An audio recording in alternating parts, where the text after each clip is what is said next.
구원에 이르는 지혜 제5장 공중 권세 잡은 자 11번째 질문들을 살펴보도록 하겠습니다.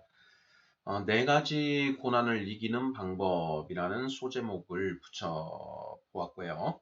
모두 5개의 질문으로 이루어져 있습니다. 질문을 먼저 읽어보도록 하겠습니다. 크리스찬이 이 세상에서 겪는 고난은 마귀의 올무, 사탄의 시험, 하나님의 징계, 사탄의 핍박 등 4가지입니다. 각각의 고난을 어떻게 이겨내야 하는지 그 방법을 알아야 승리할 수 있습니다. 1번, 사탄의 거짓 가르침에 빠져 살아가는 사람들은 서로가 서로에게 올무로 작용합니다. 이러한 마귀의 올무에서 승리하기 위해서는 어떻게 해야 하나요? 누가복음 13장 5절. 2번, 사탄은 성도들을 실족시키기 위해 끊임없이 시험합니다. 사탄의 시험에서 승리하기 위해서는 어떻게 해야 하나요? 마태복음 4장 4절.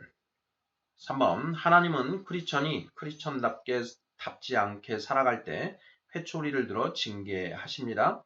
하나님의 징계가 있을 때 어떻게 해야 하나요? 신명기 8장 6절, 히브리서 12장 13절. 4번, 예수님의 나라가 확장되는 것을 필사적으로 막아야만 하는 사탄은 성도를 실족시키지 못하면 죽기까지 핍박합니다. 사탄의 핍박에서 승리하기 위해서는 어떻게 해야 하나요? 마태복음 10장 16절, 5장 2절, 로마서 12장 14절, 디모데후서 3장 14절. 5번, 만일 크리스천이 현재 당하고 있는 고난을 제대로 분별하지 못하거나 잘못 대응할 경우 고난에서 벗어날 수 있을까요? 없을까요? 자, 이렇게 해서 모두 5개의 질문으로 되어 있습니다. 구원에 이르는 지혜 제5장 공중 권세 잡은 자라는 제목이 붙어 있는데요. 공중 권세 잡은 자는 다름 아닌 사탄을 가리키는 것이다 라는 것은 이미 우리가 모두 살펴봐서 알고 있는 내용입니다. 지난 이제 10번째 시간에서 우리가 크리스찬들이 세상에서 겪는 4가지 고난의 유형에 대해서 이제 살펴보았습니다. 오늘 11번째 이 질문에서는 이 4가지 고난을 이겨내는 방법에 관하여 성경은 어떻게 기술하고 있는가 라고 하는 부분을 집중적으로 살펴보는 그런 질문들로 구성되어 있습니다.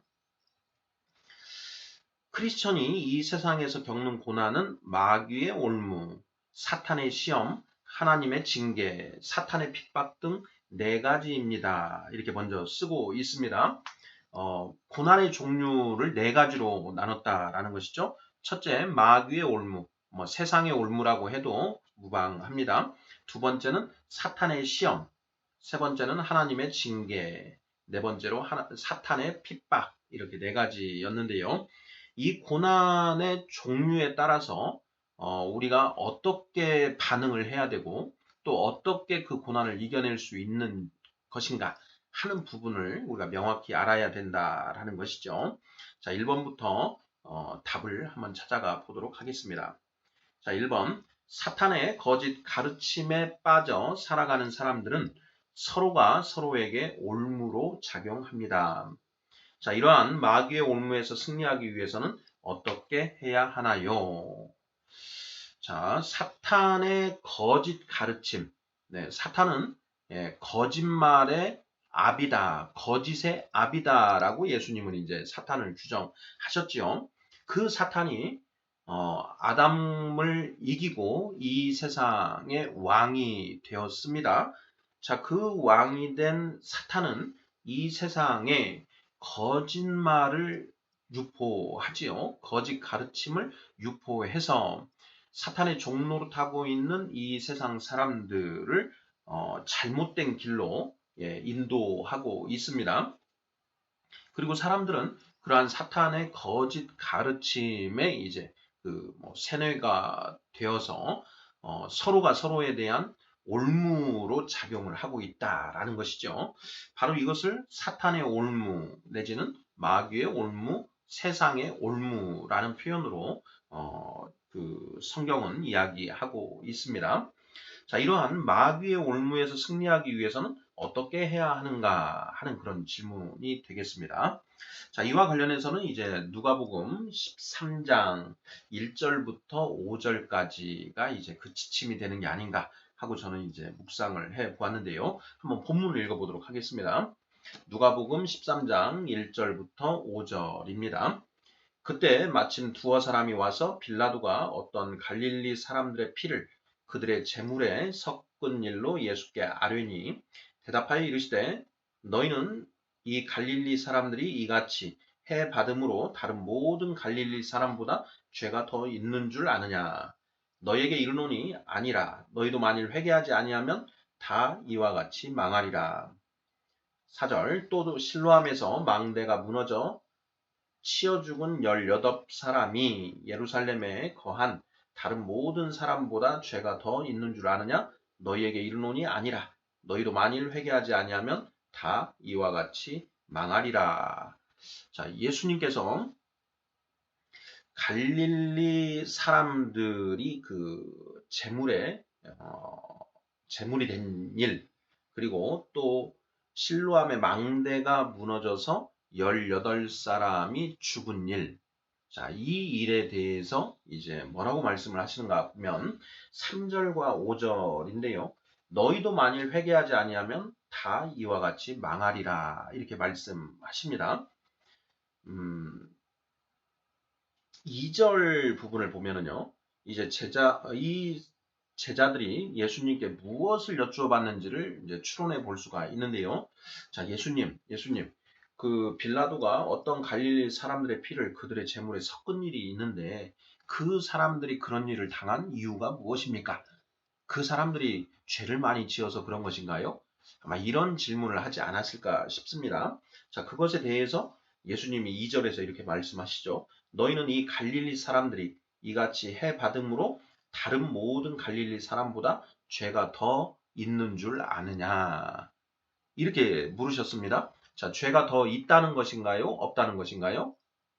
예, 너희나 그들이나 모두 쌤쌤이다. 같다. 이런 표현으로 저는 읽혀집니다.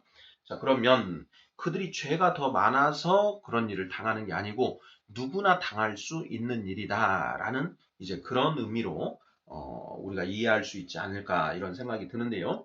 자, 그러면서 예수님께서 그러한 재난으로부터 피하는 방법이 무엇인지를 언급하고 계시는 것이죠.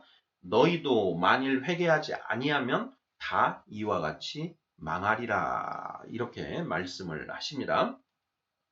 자, 세상에 우리가 적폐라는 표현을 알고 있습니다. 자, 적폐가 과연 무엇인가? 자, 원죄를 가지고 태어나서 또 첫 번째 불순종, 두 번째 불순종, 첫 번째 불순종의 결과 원죄를 가지게 되었고요. 자, 원죄와 더불어서 하나님은 이 세상 사람들에게 형벌을 내리셨습니다. 자, 그런데 그 형벌에 사람들이 순종하지 않고 불순종으로 나아가게 되죠. 그로 인해서 이 세상에 많은 악이, 이 세상은 완전 타락, 깜깜한 암흑 상태가 되게 되는데, 그러한 그 암흑 상태 속에서 그 살아가는 그 모든 사람들, 그런 사람들에게 이런 일들은 얼마든지 일어날 수 있다라는 것입니다. 무한 경쟁, 약육강식, 적자 생존이라고 하는 그런 이 세상의 어떤 그런 행태, 그것이 미로처럼 얽히고 얽혀서 서로가 서로에게 영향을 주고 받는데 그 가운데에서 타락한 인간들이 적폐를 만들어낸다라는 것이죠. 자기에게 주어진 일을 얼렁뚱땅 하거나 또 어떤 뇌물을 받고 잘못된 모습으로 하는 그런 일들이 많이 일어난다라고 했습니다. 자, 우리나라에서는 성수대교가 무너지고 삼풍백화점이 무너지고 또 세월호가 침몰하고 하는 이런 일들이 일어났다라는 것이죠. 자, 그러한 일들은 어떻게 보면은 이렇게 그 부패한 사람들의 그런 일상적인 그런 죄악된 모습 이런 것들이 축적되어 있으면서 일어나는 그런 재난들이다라고 할 수 있다라는 것이죠. 지금 누가복음 13장 본문에서도 실로암에서 망대가 무너져서 18사람이 죽었습니다. 그 망대가 왜 무너졌을까요? 망대를 짓는 사람들이 그 성실하게 그 일을 행하지 않았기 때문에 이런 망대가 무너지는 그런 일들이 일어나지 않았을까, 이런 생각을 합니다. 어떤 지진이 일어난다거나 그럴 수 있는데, 그런 지진에 대비해서 망대를 정말 튼튼하고 성심성의껏 그렇게 세웠더라면 그런 일들은 일어나지 않았을 것이다 라는 것입니다. 자, 이러한 세상의 올무를 어떻게 피해야 되느냐, 예수님은 이렇게 말씀하고 계십니다. 자, 너희도 만일 회개하지 아니하면 다 이와 같이 망하리라. 회개를 해야 된다라는 것이죠. 자, 여기에서 말하는 회개는 과연 무엇인가? 자, 여기에서의 회개는 칭의 단계에서의 회개를 의미한다라고 저는 이제 묵상을 하고 있습니다. 칭의 단계에서의 회개라는 것은, 자, 하나님을 믿지 않고, 자, 하나님을 알지도 못하고 살던 어떤 한 사람이 복음을 듣고 하나님의 존재를 이제 인식하고 그 존재를 인정하기 시작하는 것, 이것이 바로 하나님을 그 회개, 여기에서 말하는 회개다. 저는 이제 이렇게 생각을 하고 있습니다. 자, 1번 살펴보았고요. 2번 보도록 하겠습니다. 자, 사탄은 성도들을 실족시키기 위해 끊임없이 시험합니다. 사탄의 시험에서 승리하기 위해서는 어떻게 해야 하나요? 자, 마태복음 4장 4절을 예로 들고 있습니다. 자, 마태복음 4장 첫 부분은 예수님이, 세례를 받으신 예수님이 성령에게 이끌려서 이제 광야로 나가시고 그 광야에서 사탄의 시험을 받는 그런 장면들이 기술되어 있습니다. 우리가 이 사탄의 종노릇을 하고 있다가 복음을 듣고 믿음을 허락받아서 예수 그리스도의 이름으로 세례를 받으면 이제 성령을 받게 되지요. 자, 그런데 그렇게 성령을 받아서 하나님의 이제 자녀로 이제 이렇게 들어가게 되면 사탄이 이제 그 성도들을 흔들기 시작합니다. 다시 사탄의 종으로 끄집어가기 위해서 그렇게 한다라는 것이죠. 우리가 이제 흔히 조폭 영화들을 보면 그 조직 폭력의 그 조직에 가입하기는 쉬워도 거기에서 빠져나오는 것은 굉장히 그 어렵다라고 했습니다.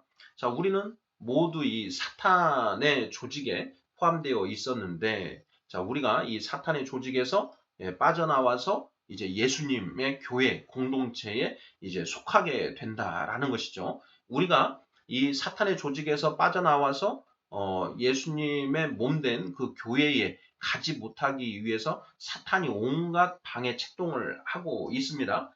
자, 그럼에도 불구하고 이제 이 예수 공동체 그 교회에 소속이 되면 사탄이 다시 자기 그에게 사탄의 조직으로 끌고 가기 위해서 흔들어대기 시작한다라는 것이죠. 바로 그것이 사탄의 시험이다. 우리가 이런 식으로 이해를 하면 거의 명확하지 않을까, 이런 생각을 하는데요. 자, 이러한 사탄의 시험에서 이기기 위해서는 어떻게 해야 되는가? 바로 예수님이 그 모범 답안을 보여주셨다라는 것입니다. 마태복음 4장에 보면 이제 예수님에게 사탄이 세 가지를 시험하죠. 40일 동안 금식하여 줄이신 예수님께 이 돌덩이를 떡덩이가 되게 떡이 되게 만들어 봐라 라는 그 첫 번째 주문을 하고요. 두 번째는 그 예수님을 세상 높은 곳에 데리고 가서 이 세상의 만국의 권세와 영광을 보여주면서, 자, 네가 나에게 절을 하면 내가 이 모든 것을 너에게 주겠다, 이렇게 유혹을 하지요. 또 하나의 더 시험은 성전 꼭대기에 예수님을 데리고 올라가서, 자, 네가 만약 하나님의 아들이거든 여기에서 뛰어내려서 네가 하나님의 아들이라는 것을 증명해 보라 라는 그런 시험을 합니다. 자, 이러한 사탄의 시험에 대해서 예수님이 어떻게 그 시험을 이겨내시나요? 네, 정답은 바로 말씀으로 이겨내신다라는 것이죠. 사람이 떡으로만 사는 것이 아니요 하나님의 입으로부터 나오는 하나님의 말씀으로 사느니라 라고 말씀을 하시고요. 주 너의 하나님을 시험하지 말라라는 그 말씀, 그리고 오직 주 하나님만 경배하라 하셨느니라 라는 이 말씀으로 자, 사탄의 시험을 이겨내십니다. 자, 바로 우리가 에베소서 6장에서 전신갑주 6장 17절로 기억이 되는데요. 6장 17절에 성령의 검, 곧 하나님의 말씀을 가지라 이렇게 그 말씀하시잖아요. 바로 그 성령의 검, 하나님의 말씀을 우리가 많이 가지고 있어서 그 사탄의 시험에 그 말씀을 가지고 성령의 검으로 대적하여 이길 수 있다라는 것입니다. 자, 두 번째, 사탄의 시험에 대해서 대응하는 방법 살펴보았습니다. 자, 이제 세 번째, 하나님은 크리스천이 크리스천답지 않게 살아갈 때 회초리를 들어 징계하십니다. 하나님의 징계가 있을 때 어떻게 해야 하나요? 자, 너희에게 징계가 없으면 너희는 사생자라. 자, 아버지는 반드시 그 잘못하는 아들을 징계하게끔 되어 있습니다. 하나님 역시 마찬가지시다라는 것이죠. 자, 이러한 하나님의 징계가 있을 때 어떻게 해야 하는가라는 것입니다. 자, 신명기 8장 6절, 히브리서 12장 13절을 제시하고 있는데요. 자, 신명기 8장 5절 6절을 한번 읽어보도록 하겠습니다. 자, 너는 사람이 그 아들을 징계함 같이 내 하나님 여호와께서 너를 징계하시는 줄 마음에 생각하고 내 하나님 여호와의 명령을 지켜 그의 길을 따라가며 그를 경외할지니라 이렇게 쓰여져 있습니다. 자, 하나님이 우리 성령 받은 크리스찬, 성령 받은 크리스찬은 곧 하나님의 자녀라고 우리가 볼 수가 있는데, 자, 하나님의 자녀된 우리가 하나님의 말씀에 순종하지 않고 뭔가 죄로 나아가고 있을 때 하나님이 회초리를 들어서 우리 종아리를 때리신다라는 것이죠. 자, 바로 그런 때 우리는 어떻게 해야 되느냐? 내 하나님 여호와의 명령을 지켜. 자, 여호와께서 너를 징계하시는 줄 마음에 생각하고 내 하나님 여호와의 명령을 지켜 그의 길을 따라가며 그를 경외하라. 이렇게 명령을 하고 계시죠. 자, 히브리서 12장도 살펴보도록 하겠습니다. 히브리서 12장 11절부터 13절 말씀인데요. 자, 무릇 징계가 당시에는 즐거워 보이지 않고 슬퍼 보이나 후에 그로 말미암아 연단받은 자들은 의와 평강의 열매를 맺느니라. 그러므로 피곤한 손과 연약한 무릎을 일으켜 세우고 너희 발을 위하여 곧은 길을 만들어 저는 다리로 하여금 어그러지지 않고 고침을 받게 하라. 이렇게 되어 있습니다. 하나님의 징계가 있을 때 어떻게 하라라는 말씀인가요? 피곤한 손과 연약한 무릎을 일으켜 세우고 너희 발을 위하여 곧은 길을 만들어 저는 다리로 하여금 어그러지지 않고 고침을 받게 하라. 우리가 잘못한 것이 무엇인지를 생각해 보아야 합니다. 하나님의 징계가 있을 때 도대체 이 징계가 왜 주어진 것인지, 도대체 내가 무엇을 잘못한 것인지를 곰곰이 정말 깊이 생각해 보아야 합니다. 그리하여 내가 잘못한 것이 무엇인지를 찾고 그것을 하나님 앞에 온전히 자백하고 그렇게 용서를 구할 때 비로소 그 하나님의 징계가 멈출 수 있다라는 것이죠. 이것은 우리가 가정에서 부모님과 자녀들의 관계를 생각해 보더라도 자명한 것입니다. 자녀가 무언가 잘못을 하면 이제 부모가 그 자녀를 징계하게끔 되어 있지요. 자, 그렇게 혼날 때 그 자녀가 내가 잘못한 게 무엇인지 깊이 생각해 보고 그것이 왜 잘못인지 그리고 그 잘못에 대해서 깊이 회개하고 용서를 구하면 언제 그랬냐는 듯이 이제 그 부모님이 그 때렸던 종아리에 약을 발라주시고 또 맛있는 음식으로 그 대접을 해주시지 않습니까? 바로 그것처럼 우리도 하나님의 징계가 있을 때에는 그렇게 나의 잘못을 찾고 그것을 자백하고 그것을 회개하는 이런 그 태도로 나아갈 때 그 징계를 이겨낼 수 있다라는 것이죠. 하나님의 징계에 대해서 회개를 해야 된다라고 말씀을 드렸습니다. 자, 1번에 보면 우리가 세상의 올무를 당했을 때 예수님이 너희도 회개하지 아니하면 이런 일을 똑같이 당할 것이다 이렇게 말씀을 하시죠. 자, 1번의 세상의 올무에 대한 회개와 그리고 하나님의 징계에 대한 회개는 그 내용이 좀 다릅니다. 우리가 칭의 단계에서의 회개와 성화 단계에서의 회개는 구분해서 살펴볼 필요가 있습니다. 자, 성화 단계에서의 회개는 자, 이미 우리는 하나님의 자녀가 됐고 성령과 말씀의 인도하심을 받고 있습니다. 자, 그러한 단계에서 우리는 끊임없이 그럼에도 불구하고 우리가 잘못을 저지르게 되는데 그러한 잘못이 있을 때 그 잘못을 하나님 앞에 자백하고 다시는 그런 동일한 그런 죄를 짓지 않고 잘못을 짓지 않는 것. 이러한 것이 성화 단계에서 회개라고 할 수 있지요. 자, 칭의 단계에서의 회개는 아까도 말씀을 드렸지만 그것과는 성격이 좀 다릅니다. 최초의 회개는 무엇이냐? 하나님을 보지 않고 오직 세상만 보고 나아가던 어떤 한 사람이 이제부터는 하나님도 같이 보겠습니다. 라는 그런 고백인 것이죠. 자, 이때 오직 하나님만 보겠습니다. 라는 이 고백이 절대 불가능합니다. 완전히 하나님께 돌아서서 세상을 등지고 나아가는 이런 상태까지 가기 위해서는 거듭나서 영적인 어린아이 단계를 거쳐서 장성한 자까지 올라온 자들이 온전히 그렇게 살아가는 것입니다. 장성한 자까지 가기 전 단계에서는 어떻게 하느냐?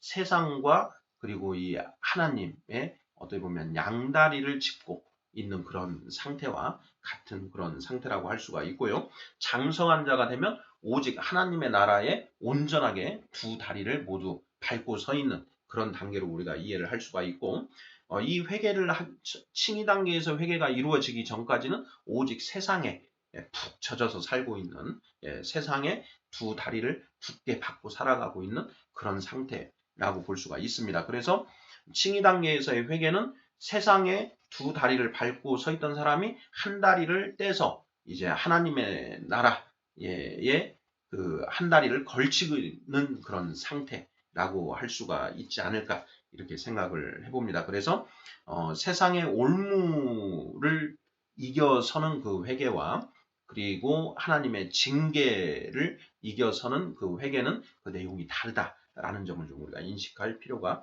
있지 않을까 싶습니다. 4번 문제 보겠습니다. 예수님의 나라가 확장되는 것을 필사적으로 막아야만 하는 사탄은 성도를 실족시키지 못하면 죽기까지 핍박합니다. 사탄의 핍박에서 승리하기 위해서는 어떻게 해야 하나요? 라는 질문입니다. 자, 사탄이 하나님을 이제 보고 하나님의 나라인 그 교회에 이제 들어가게 된, 즉 성령을 받은 성도들을 실족시켜서 다시 사탄의 지배하로 끌고 가기 위해서 계속 흔들어 댑니다. 자, 그런데 그 시험을 모두 이겨내고 하나님의 나라에 굳건히 서 있는 그런 이제 크리스찬, 어떻게 보면 이제 그 거의 장성한 크리스찬이라고 할 수 있고요. 그러니까 요한 1서 2장에서 아이들아, 청년들아, 아비들아 이렇게 표현을 하고 있는데 거기에 청년들아 보면은 이 시험을 이긴 자들을 청년들아라고 표현을 하고 있습니다. 자, 그러한 청년의 단계 이상이 되면 이제는 그 사탄이 더 이상 저놈은 어떻게 이쪽으로 다시 끄집어 올 수가 없다. 저놈을 그냥 놔두면은 예수의 나라가 더욱더 확장될 것이니 저놈을 그냥 놔둘 수는 없다. 이제 저놈을 어떻게 해서는 쳐 없애야 되겠다. 라고 이제 방침을 바꾸게 된다라는 것입니다. 바로 그것이 이제 핍박인데요. 죽기까지 핍박한다라는 것이죠. 자, 이러한 사탄의 핍박에서 승리하기 위해서는 어떻게 해야 하는가 하는 그런 질문이 되겠습니다. 자, 이것에 대해서 우리 정말 잘 이해를 할 필요가 있는데요. 저는 첫째로 마태복음 10장 16절 말씀이 바로 이러한 사탄의 핍박에 대응하는 첫 번째 지침으로 저는 이제 뽑아봤습니다. 읽어보겠습니다. 보라, 내가 너희를 보냄이 양을 이리 가운데로 보냄과 같도다. 그러므로 너희는 뱀같이 지혜롭고 비둘기같이 순결하라. 이렇게 되어 있습니다.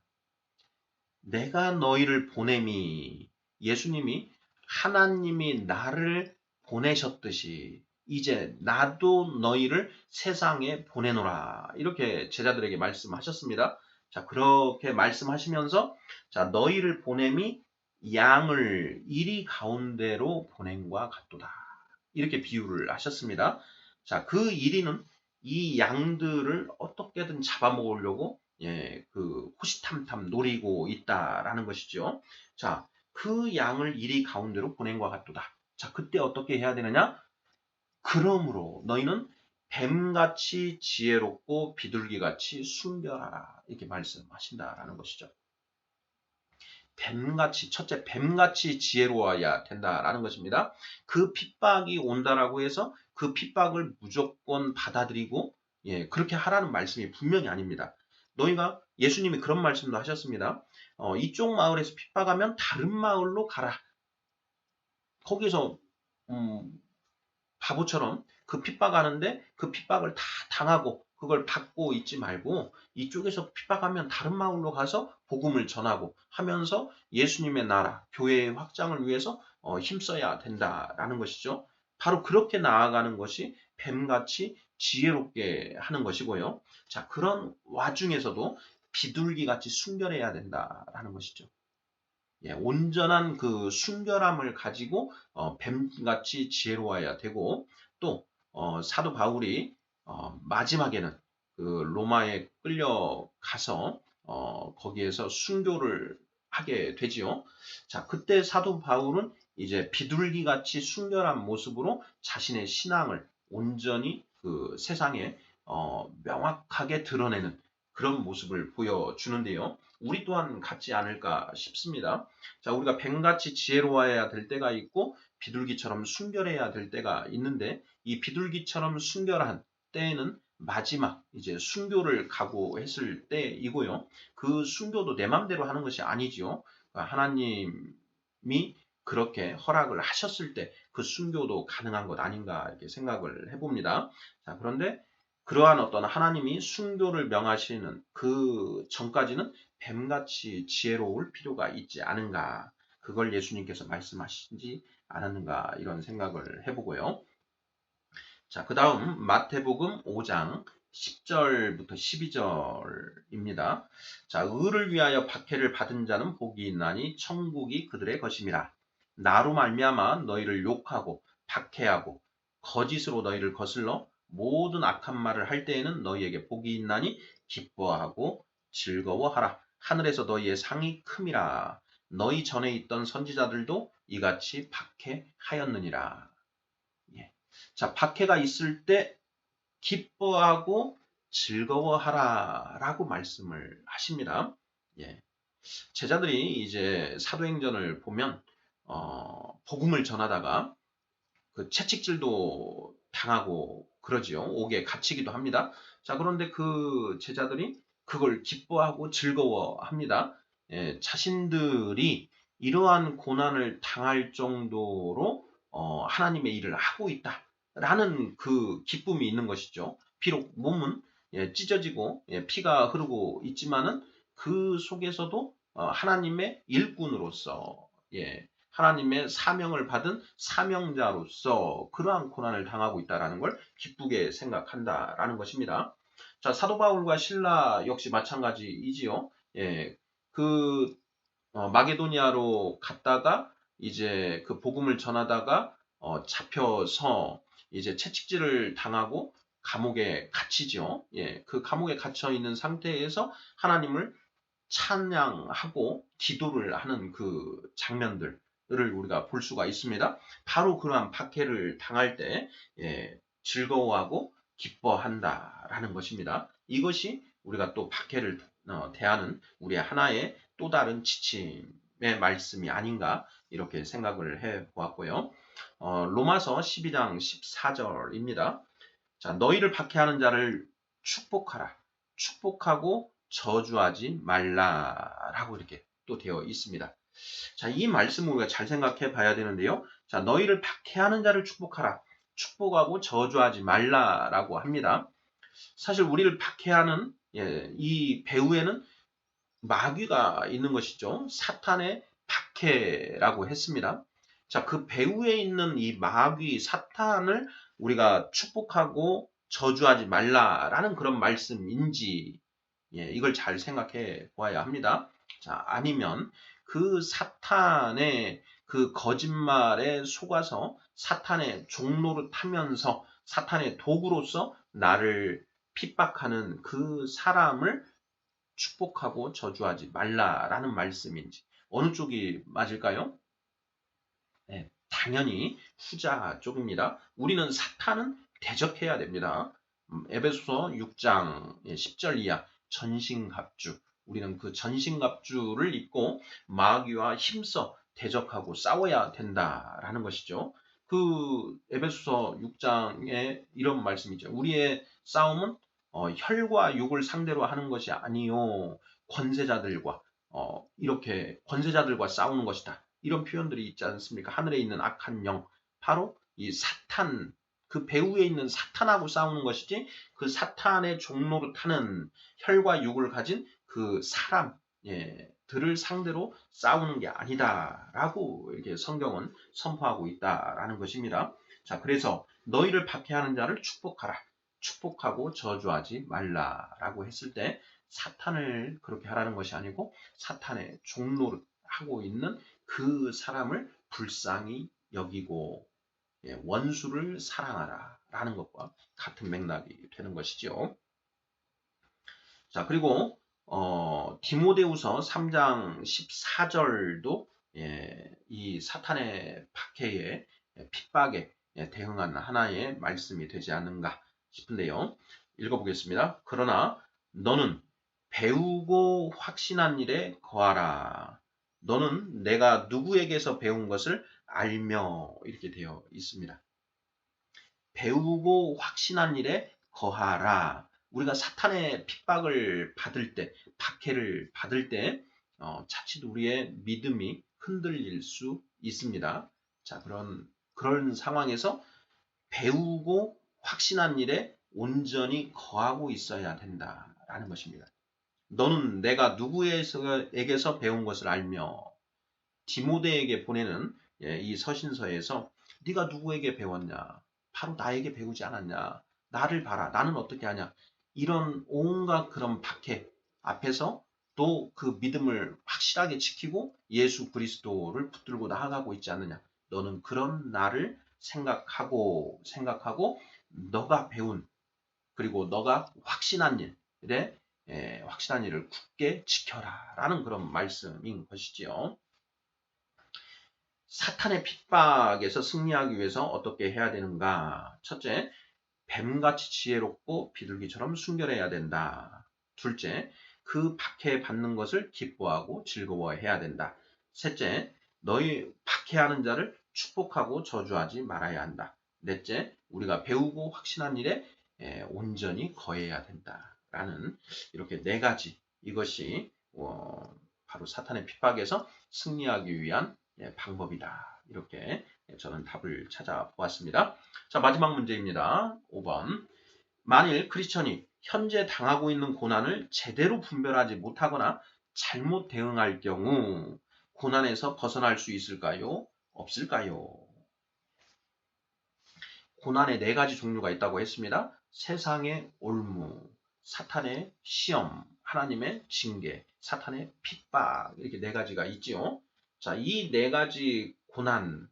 그런데 우리가 당하고 있는 어떤 고난이 이 네 가지 중에 무엇에 해당되는지를 먼저 정확하게 분별을 해야 됩니다. 자, 어떤 고난이 나에게 닥쳤는데 도대체 이것이 세상의 올무인지 아니면 사탄의 시험인지 핍박인지 하나님의 징계인지 이걸 정확하게 분별을 해야 된다라는 것이죠. 그걸 만약에 잘못 분별을 했다. 제대로 분별하지 못했다. 그리고 분별은 제대로 했는데 제대로 대응하지를 못했다. 자, 이럴 경우에 우리가 그 고난을 이길 수 있는가 하는 그런 질문인 것이죠. 네. 어떻습니까? 이길 수 있을까요? 없을까요? 네, 얼핏 우리가 생각하더라도 그 고난을 온전히 헤쳐나가지 못할 것이다. 이기지 못한다.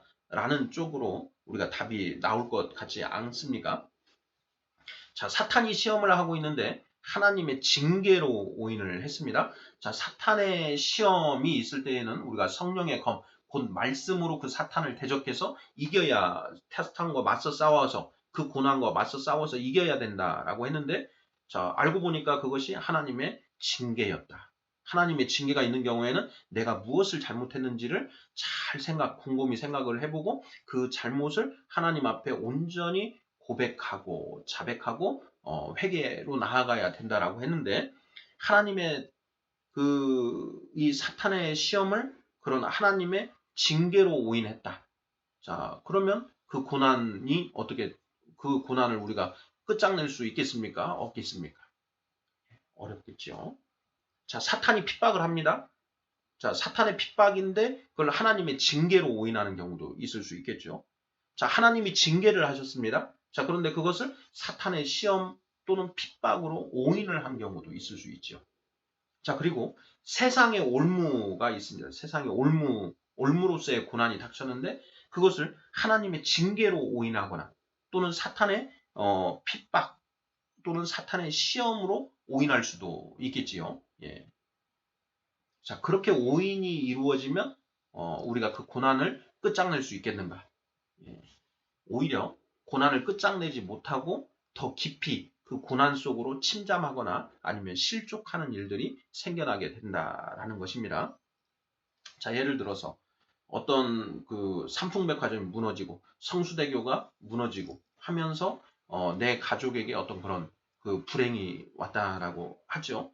자, 그런데 그것은 이제 세상의 올무라고 했습니다. 그 세상의 올무는 우리가 살아가면서 언제 어떻게 일어날지 모르는 그런 일들이라는 것이죠.